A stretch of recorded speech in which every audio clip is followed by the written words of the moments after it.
Hello everyone, this is Aman Mittal welcoming you all back to Must Read Current Affairs, another session. And before we begin, hello Kirti. Kriti, okay, hello Kriti, good evening. Wish you all a very happy new year. और ये session को मैं अभी conduct नहीं कर रहा हूँ because मैं कंटेंट प्रिपेयर नहीं कर पाया हूँ. I have not got the sufficient time to prepare the content. अब बहुत ही इंपॉर्टेंट आर्टिकल्स हैं तो मैं चाह नहीं रहा था कि सुपरफिशियस नेचर में मैं आर्टिकल्स को आप लोग तक डिलीवर कर दूं.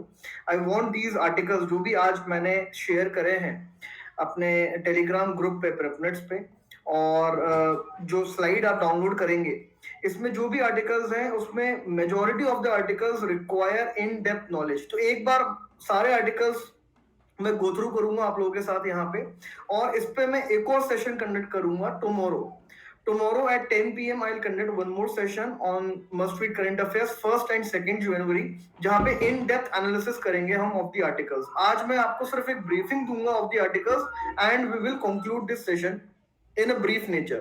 सो to all the new learners जो आज हमारे साथ एसोसिएट हुए हैं उनको मैं पहले बेनिफिट्स बता दूं before beginning with this session. तो जो भी न्यू लर्नर्स हैं अगर आप अनअकैडमी का सब्सक्रिप्शन लेते हैं तो आपको यहाँ पे अनलिमिटेड एक्सेस मिलता है, live test, doubt clearing sessions मिलते हैं, डेली लाइव क्लासेस होती हैं रियल टाइम बेसिस पे और स्ट्रक्चर्ड कोर्सेज होते हैं. दो टाइप के सब्सक्रिप्शन होते हैं, प्लस एंड आइकॉनिक. आप अकॉर्डिंगली चूज कर सकते हैं. कुछ एडिशनल बेनिफिट्स हैं आइकॉनिक में, लाइक आपको पर्सनल कोच मिल जाता है, daily mains answer writing practice मिल जाती है. दोनों सब्सक्रिप्शन अलग अलग सब्सक्रिप्शन प्लान्स के साथ ऑफर किए जाते हैं. अगर आप 1 ईयर का सब्सक्रिप्शन चूज करते हैं 49,500 रुपीज का आपको यहाँ पे कॉस्ट पड़ती है. You can avail extra 10% off by using my code number. The final price then would be reduced to 44,550. Iconic आपको पड़ता है 69,500 रुपीज का. And if you use my code here again you will get 10% off. By applying my code you not only get the discount but also my personal guidance and mentorship.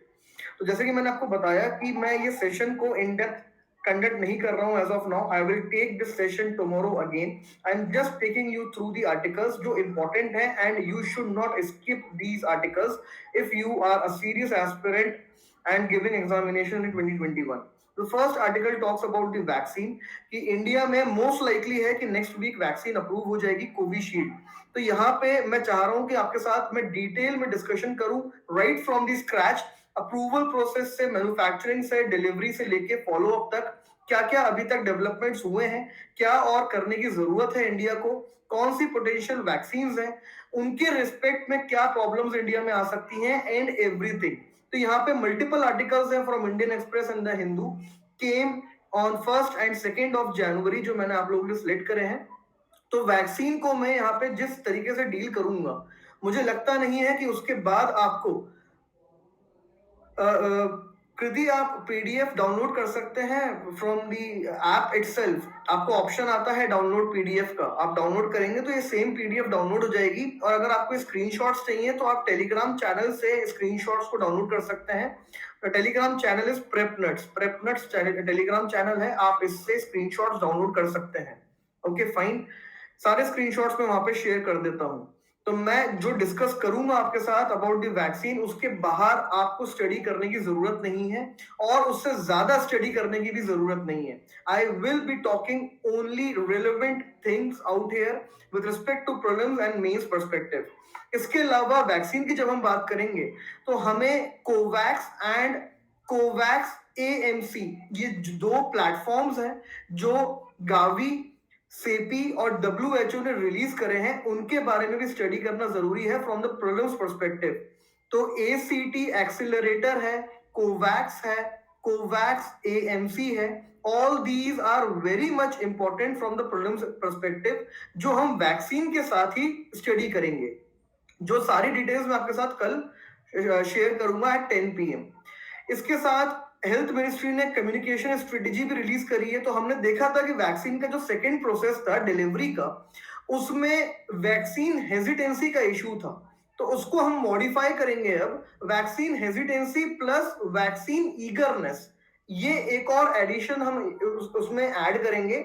और कैसे communication strategy जो health ministry ने release करी है it will help India the government to elevate the concerns with respect to vaccine hesitancy and also reduce the eagerness among public. यहाँ पे government ने कैसे प्राइवेट सेक्टर को भी पुश दिया है, जो हम पहले डिस्कस कर रहे थे कि हो सकता है कि प्राइवेट सेक्टर को गवर्नमेंट अलाउ ना करे, और आत्मनिर्भर भारत अभियान के कारण, सेल्फ रिलायंट इंडिया प्रोग्राम के कारण सिर्फ कोविशील्ड और कोवैक्सिन को ही अप्रूवल दे, या सिर्फ उन्हीं वैक्सीन को इंडिया में अलाउ करे। तो उसमें भी चेंजेस हुए हैं काफी। वो सारी चीजें हम कल यहाँ पे डिस्कस करेंगे in detail. As of now, the task that I am giving you is to read these articles, especially the highlighted part, ताकि कल जब आप मेरे साथ इंटरेक्शन करें यहाँ पे, तो it should be a two way process. आप मुझसे यहाँ पे अपने डाउट्स भी क्लियर कर सके, और आपका जो थॉट प्रोसेस है वो और ज्यादा with respect to the vaccine issue concretise होगा। इसके अलावा the second important thing is the draft SNT policy released by the government. तो साइंस एंड टेक पॉलिसी यहाँ पे गवर्नमेंट ने रिलीज करी है। कुछ ही टाइम पहले हमने देखा था कि स्टेम में विमेन का representation is very low, not only in India but across the world. This is the common trend. तो कैसे ड्राफ्ट एसएनटी पॉलिसी विमेन को इंक्लूसिव बनाती है in the entire science and tech sector, R&D sector in India, point number 1, and how this science and tech policy will further facilitate India to become one of the science and tech hubs of the world. तो ये कुछ objectives हैं इस policy के, जो मैं again आपके साथ कल डिस्कस करूंगा। 3 आर्टिकल्स हैं ये from the Indian Express. I want more time, I request you to please provide me more time, ताकि मैं थोड़ा सा इस पे बैकग्राउंड भी रिसर्च कर सकूं, and I can come up.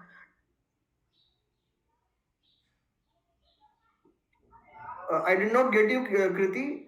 Are you asking me that is it the first class of Must Read Current Affairs, or you are telling me that it is your first class? No, Must Read Current Affairs is going on since October 2020. तो science and tech policy में और क्या major developments हुए हैं, क्या government ने यहाँ पे प्रोविजंस इंक्लूड करे हैं, उस पर मुझे थोड़ी सी बैकग्राउंड रिसर्च करनी है, जिसके लिए मुझे एडिशनल टाइम चाहिए। और ताकि, क्योंकि देखिए मैं सिर्फ आपके साथ पॉइंट्स डिस्कस कर दूंगा, so that would not be justice on your part, getting my point. तो मैं चाहता हूं कि आपको जो भी मैं पॉइंट्स दूं उसका मैं आपको एप्लीकेशन भी बताऊं, और क्योंकि ये न्यू ईयर ईव थी एंड एक्सेट्रा, तो I also did not get much time. I am really sorry for that, but definitely आपको कोई भी टॉपिक यहाँ पे छूटेगा नहीं। इसके बाद एक और स्कीम रिलीज की है गवर्नमेंट ने to boost the real estate in India and housing sector of our country, and this scheme is the light house project under the global housing technology challenge. ये एक नया प्रोजेक्ट है। It is not the Pradhan Mantri Awas Yojana, it is different from the Pradhan Mantri Awas Yojana, और इसका international relation में direct application है। Because जब हमने स्टडी करे थे इंडिया यूके के रिलेशन, इंडिया फ्रांस के रिलेशन, इंडिया कनाडा के रिलेशन, तो मैंने आपको बताया था, I told you that these countries are very much important for India to come up, for India to come up with the sustainable urbanisation. और यहाँ पे आपको क्लियरली देखने को मिलेगा that these countries are helping India in the housing sector. Can you see here France, Germany and Canada. तो ये international relation में हम ऑलरेडी स्टडी कर चुके हैं। This is the application part as to how we are using these technologies to come up with the light house projects. This is not the light house which you see in the coastal areas. Light house means cost efficient projects with modern technology. Okay, तो इसको भी हम कल discuss करेंगे। Although इसमें ज्यादा कुछ खास पॉइंट्स नहीं है, कुछ कॉमन पॉइंट्स हैं। अगर आप ये आर्टिकल रीड करते हैं तो आपका बेस रेडी हो जाएगा। Over that I will provide you some value to the content. Then the article came on Special Marriage Act. तो इसको हमें लॉ पर्सपेक्टिव से डील नहीं करना है, we just need to take the content so that अगर कोई question religious conversion पे आता है, बिकॉज देखिए फ्रीडम इंडेक्स जो आया था, ह्यूमन फ्रीडम इंडेक्स, अभी हमने स्टडी करा था, उसने भी इंडिया को रैंक करा है काफी low, specially because of the deteriorating religious freedom in India. And also there is ongoing air in India with respect to religious conversion laws. UP का ऑर्डिनेंस सबसे ज्यादा क्रिटिसाइज किया जा रहा है as of now, and the problem है कि UP का जो ऑर्डिनेंस है वो रेप्लिकेट भी किया जा रहा है but by many of the states like MP, Himachal Pradesh, Rajasthan, Karnataka etcetera. तो क्या जरूरत है एक ऑर्डिनेंस की when you already have a special Marriage act how the state government is now trying to encroach upon those areas which till now were considered completely to be personal. तो personal space में state का encroachment क्यों हो रहा है? Definitely कहीं ना कहीं स्पेशल मैरिज एक्ट भी फेल हुआ होगा एंड दीज एस्पेक्ट्स। तो हम इसको थोड़ा सा इस पर्सपेक्टिव से समझने की कोशिश करेंगे and we will try to extract only the key relevant points which are essential for us if the question comes on the religious conversions in India. Getting my point? इसके अलावा जो बाकी एस्पेक्ट्स हैं यहाँ पे, फाइनल डिटेल्स हैं about the SMA act, उसमें हमें जाने की जरूरत नहीं है from the exams perspective. Okay, यहाँ पे president rule again UP ordinance को ही क्रिटिसाइज किया गया है, लेकिन यहाँ पे हम यूपी ऑर्डिनेंस को फोकस नहीं करना है। इस आर्टिकल को जब आपने रीड किया होगा या अभी आप अगर रीड करेंगे फ्रॉम द स्क्रीनशॉट और फ्रॉम द पीडीएफ, तो आपको फोकस रखना है सिर्फ first half of the article जहां पे ऑर्डिनेंस मेकिंग पावर को क्रिटिसाइज किया गया है। तो थोड़े से यहाँ पे बेसिक्स बताए हैं। Ordinance making power under Article 213 that the governor has and under Article 123 that the president has. तो उसमें क्या प्रॉब्लम्स हैं उसको डिस्कस किया गया है। बाकी जो पार्ट है that talks about the UP ordinance, हमें उसके बारे में नहीं पढ़ना है। यूपी ऑर्डिनेंस के बारे में जितनी इंफॉर्मेशन हमारे पास होनी चाहिए वो हमारे पास ऑलरेडी है। So we are not gonna discuss more about the UP ordinance. We need to discuss on the larger issue of religious conversion and encroachment of the state on the personal space, in the personal space. So that is the larger issue out here. ठीक है, तो ये आप part read कर सकते हैं सिर्फ ordinance making power के रिस्पेक्ट में, जो आपके स्टैटिक प्रिपरेशन में आपको हेल्प करेगा। Getting my point? एक कॉमन पॉइंट है यहाँ पे, एक अच्छा पॉइंट है जो मैं अभी आपके साथ डिस्कस कर लेता हूँ, तो हो सकता है मैं कल इसको पिक ना करूं आर्टिकल को, so as to save some of the time of ours. तो ये पॉइंट बोलता है कि 3 कंडीशंस होती हैं ऑर्डिनेंस बेसिकली लेके आने के लिए। The first condition mentioned out here, just let me zoom it because आप लोगों को दिख नहीं रहा होगा यहाँ पे, just give me a second. या can you see this paragraph out here? The first condition is कि state legislature should not be in session. We have read it in the Lakshmikant and conventional books. The second is that there should be circumstances जिसके कारण आप ordinance लेके आ रहे हो, and third important condition is of immediate action. What is that circumstance which require the immediate action in the form of ordinance? You understanding this point? तो इस article में which has been written by the former justice of Supreme Court, he says that immediate action should be made more transparent and should be included into the preamble of ordinance so that even the legislators who have been bypassed know that what is the immediate requirement of such an ordinance. अब जैसे UP का ordinance, ये example की तरह आप use करेंगे बस, UP का ऑर्डिनेंस जैसे यूपी का ऑर्डिनेंस लेके आया गया, तो क्या ओवरनाइट एक साथ इतनी सारी मैरिजेस होने वाली थी, इंटरफेथ मैरिजेस जो secular nature of our country को डैमेज करती? Definitely answer is no. Then why the ordinance was brought in? Why was it not discussed in the state assembly?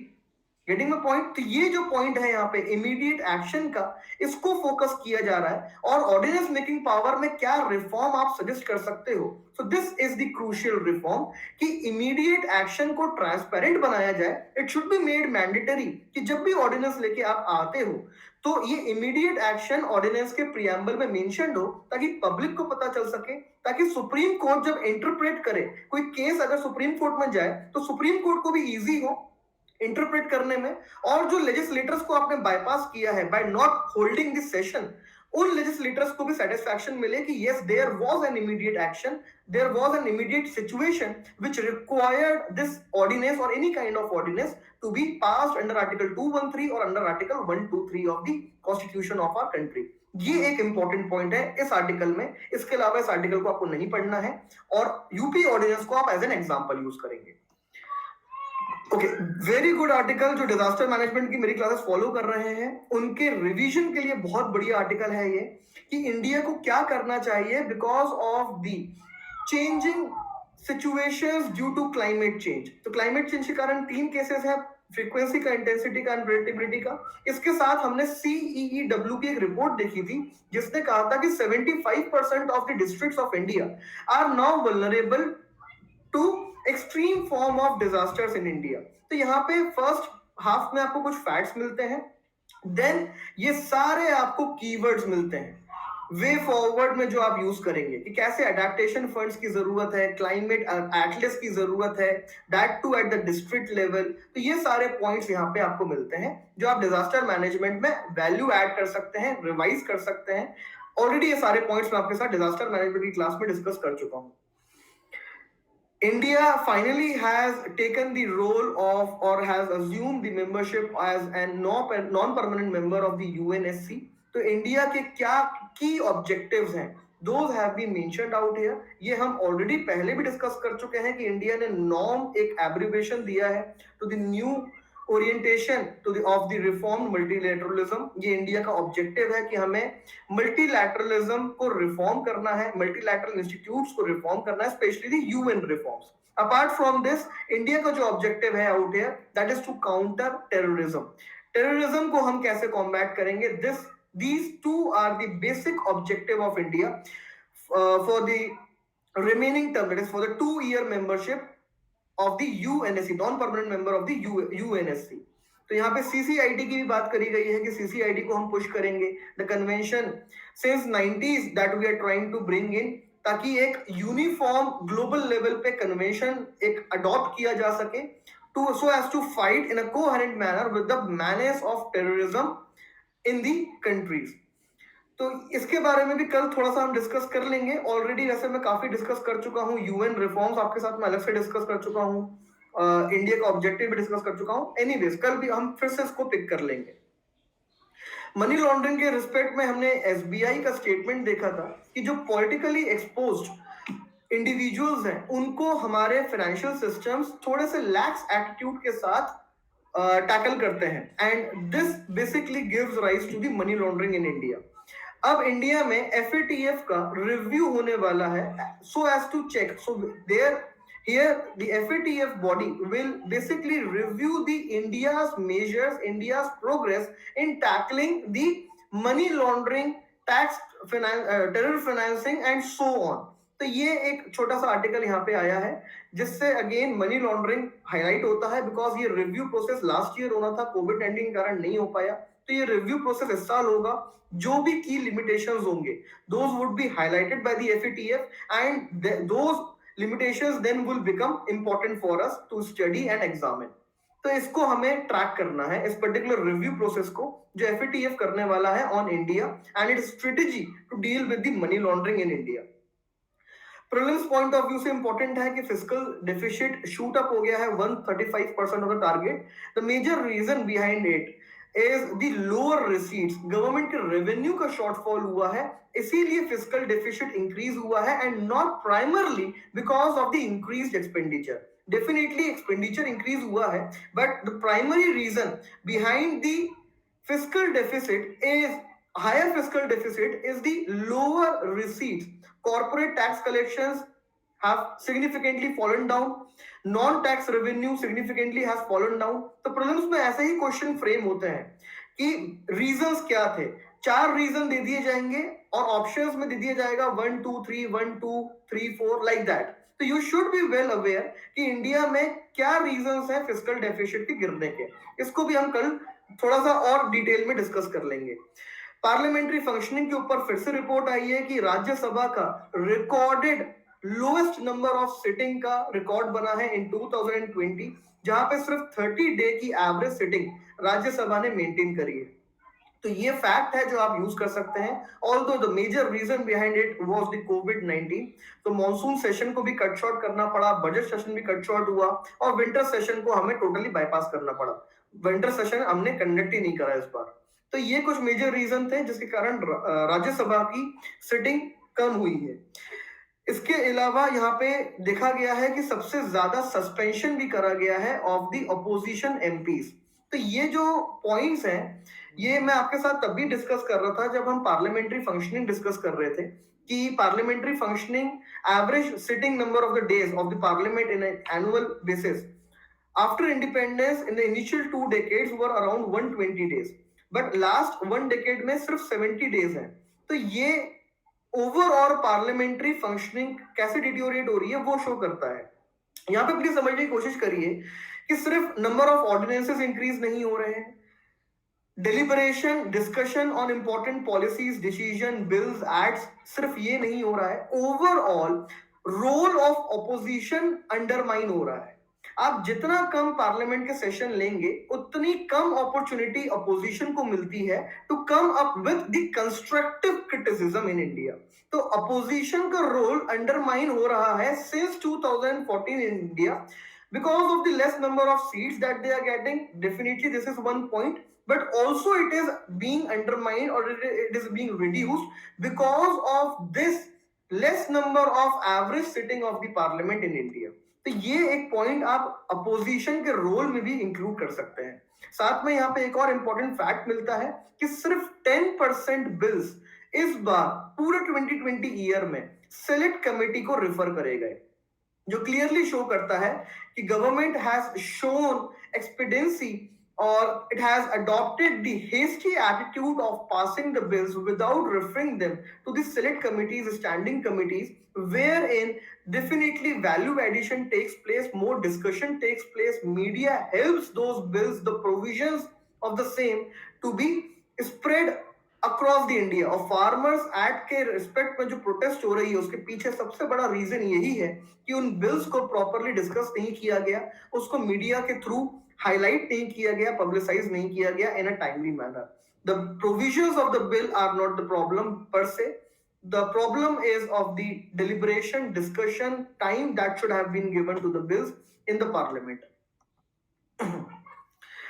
Pakistan में एक टेंपल है करक हिंदू टेंपल, जिसको डिमोलिशन, जिसके ऊपर basically damage causing violence was done in the Pakistan. तो India ने उसको अपोज किया है. तो प्रीलिम्स पॉइंट ऑफ व्यू से इंपॉर्टेंट है. करक हिंदू टेंपल पता होना चाहिए आपको कहां पर है.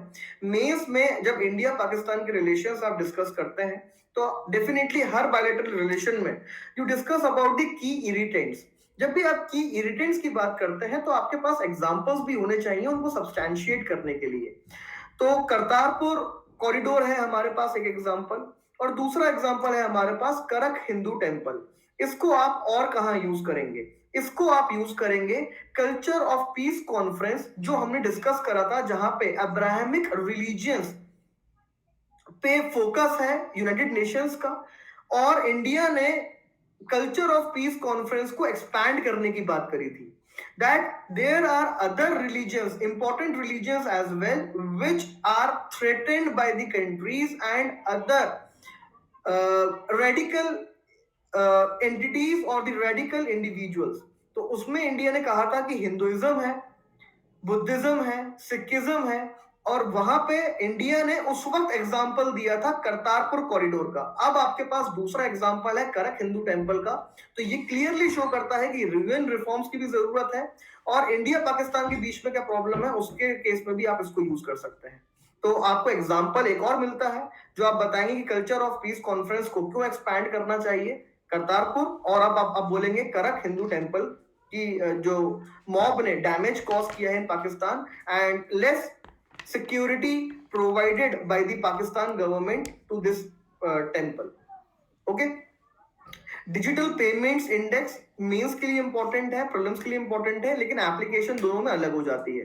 तो आरबीआई ने लॉन्च करा है डिजिटल पेमेंट्स इंडेक्स.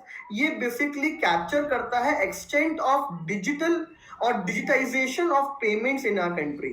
तो ये पहला इंडेक्स रिलीज होगा इन अप्रैल 2021, और इसमें आरबीआई ने बेस ईयर अज्यूम करा है 2018 मार्च का. तो यहाँ पे आरबीआई कितना हम डिजिटाइजेशन कर रहे हैं in the payment, financial payments in our country, वो कैप्चर करने की कोशिश कर रहा है. तो 2018 के बेस ईयर में हमने 100 फिगर लिया है. 2020 में this has been increased to 200%.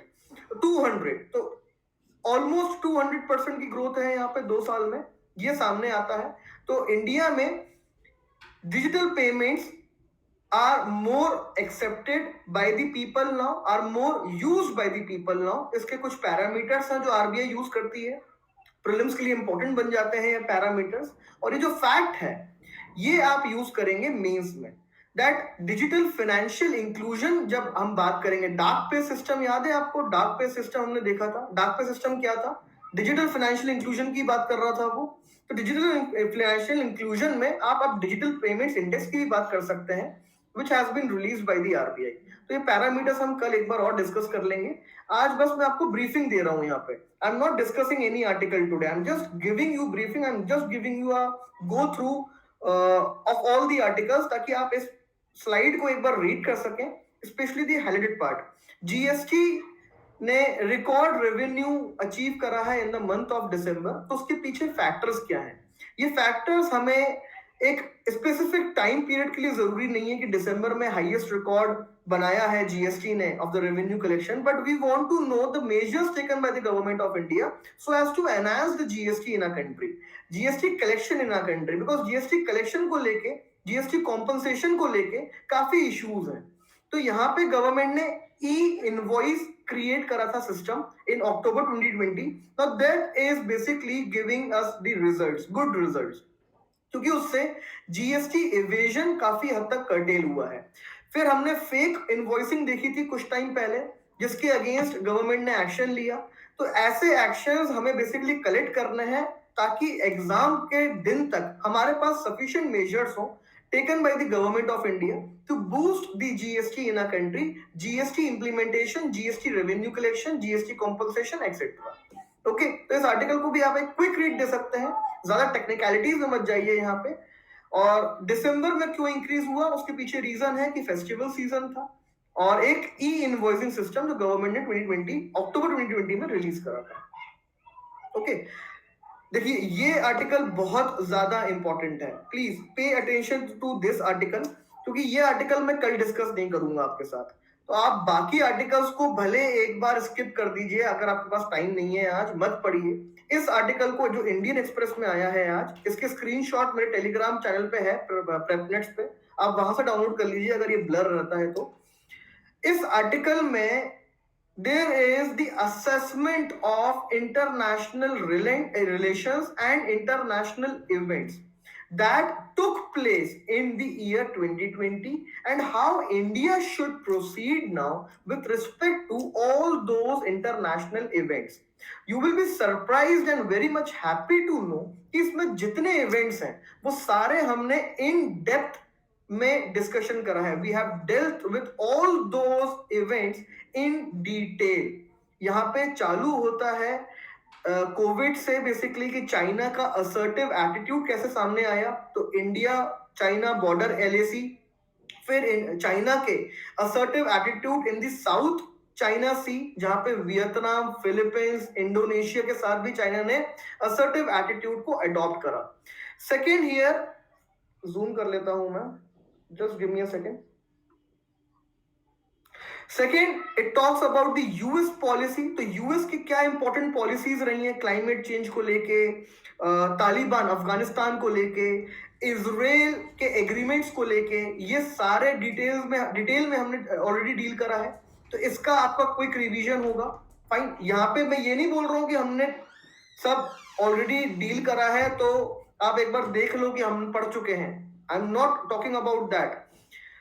I'm giving you this article ताकि आपका क्विक रिवीजन हो सके। ये आर्टिकल आप सेव करके रखो, आपको हमेशा पता हो कि कौन से इंपॉर्टेंट इंटरनेशनल इवेंट्स हैं जो मुझे हमेशा गो थ्रू करने हैं, जो मुझे ट्रैक करने हैं, specially when I am giving the examination of 2021।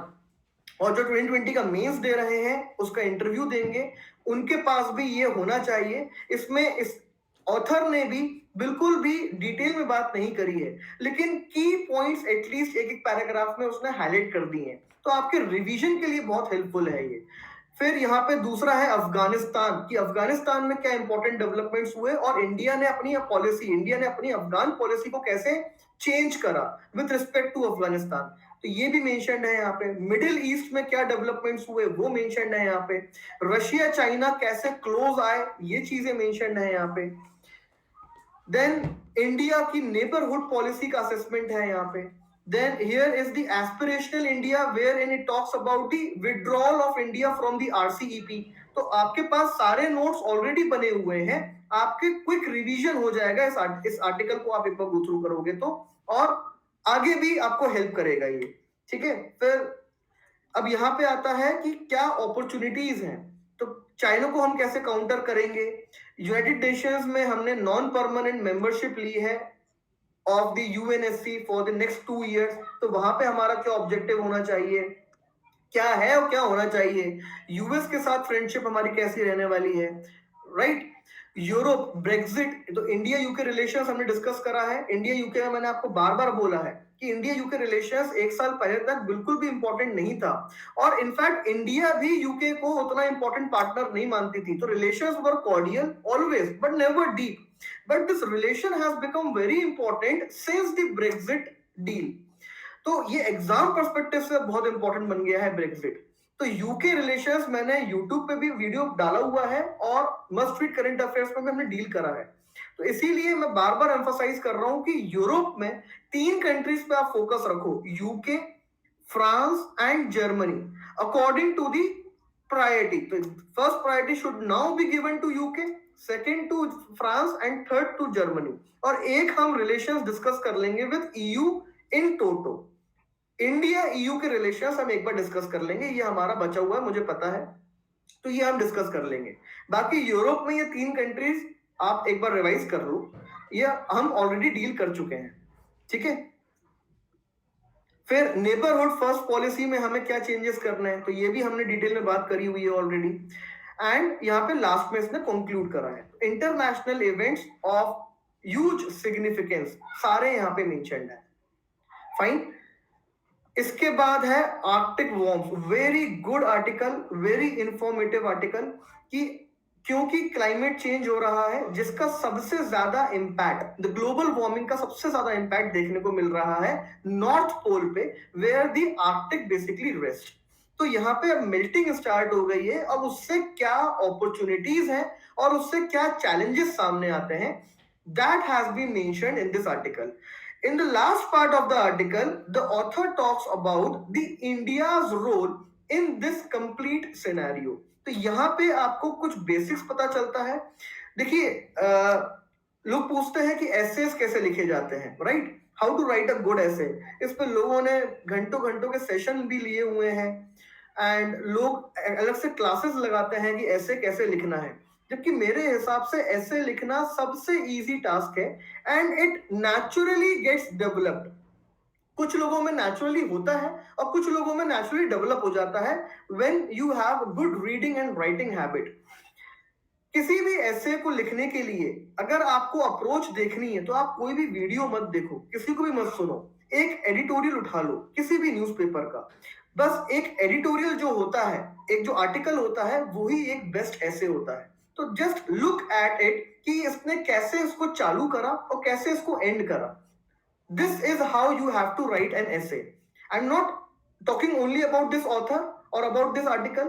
मैं आपको बोल रहा हूं कि आप अगर 10 आर्टिकल देखते हो, लीड आर्टिकल्स की बात कर रहा हूं मैं न्यूज़पेपर में, अगर आप 10 आर्टिकल रीड करते हो तो उनमें से 8 are model essays for you, 8 are model essays for you.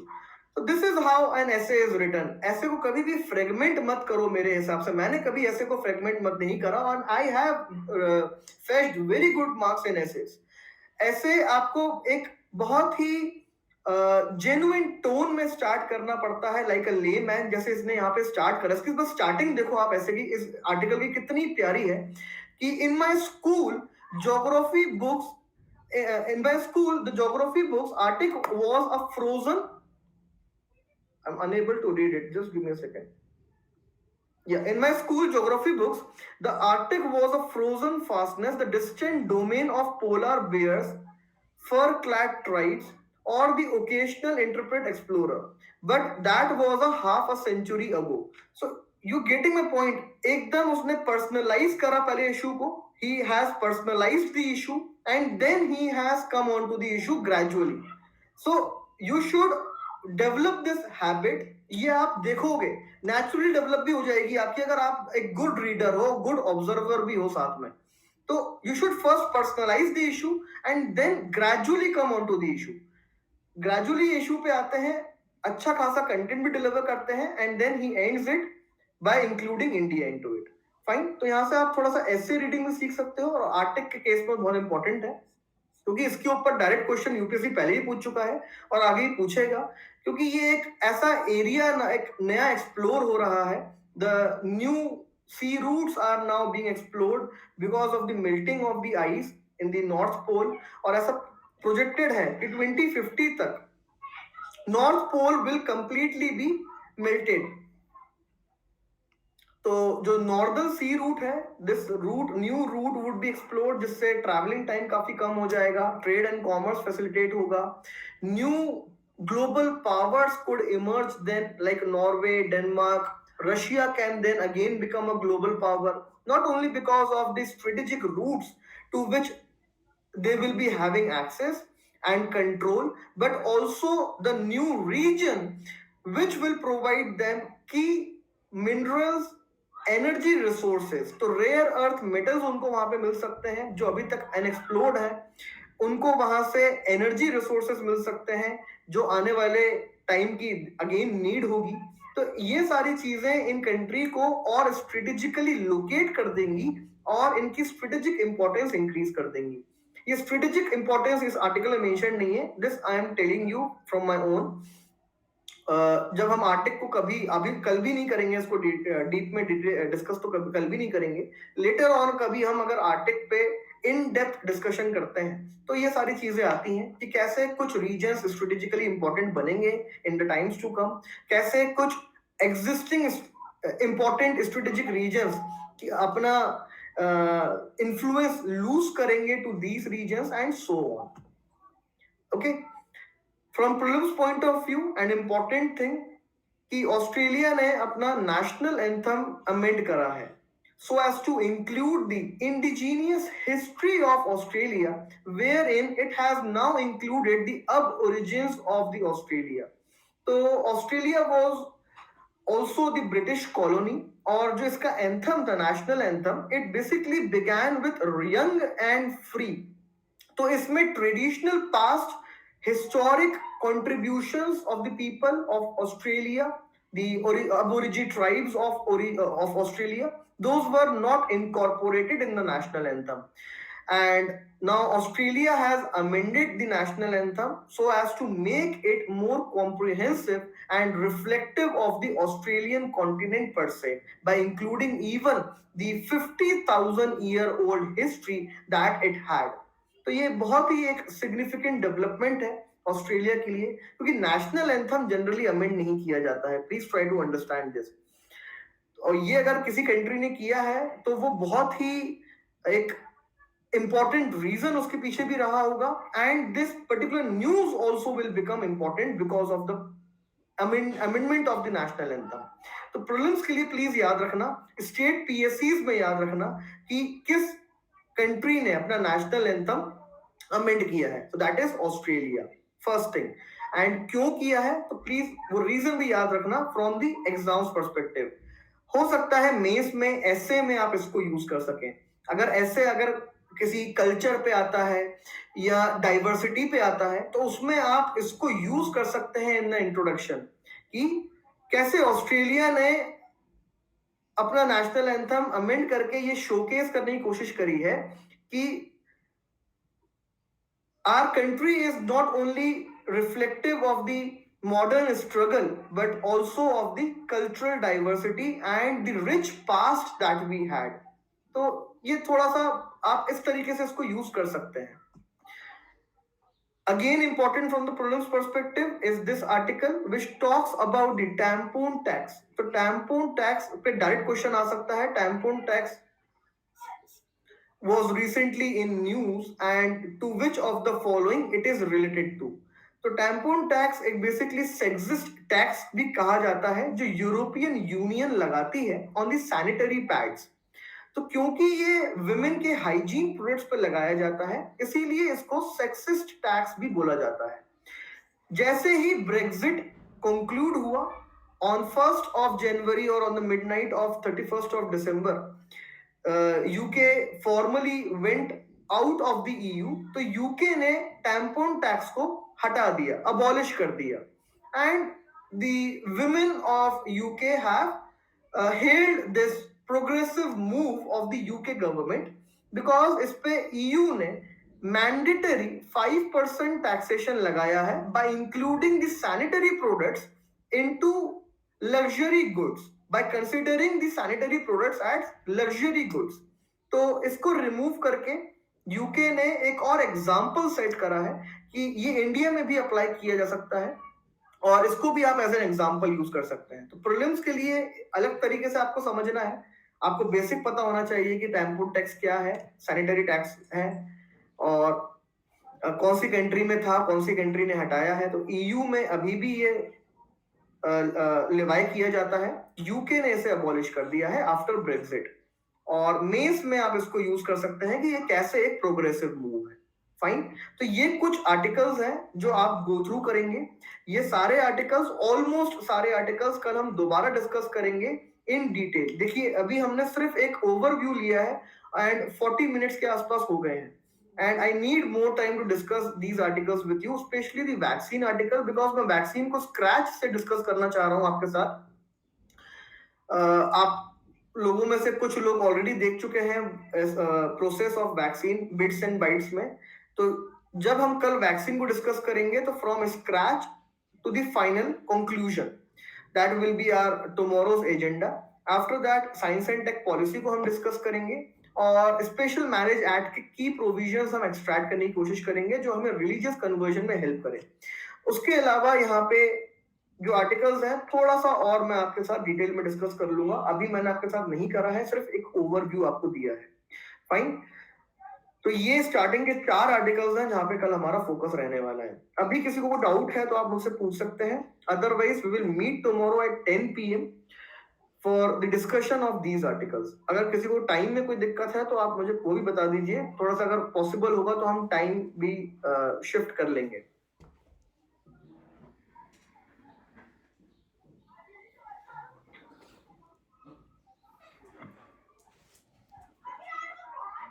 Okay, fine. So thank you all for your patient listening. Have a great day.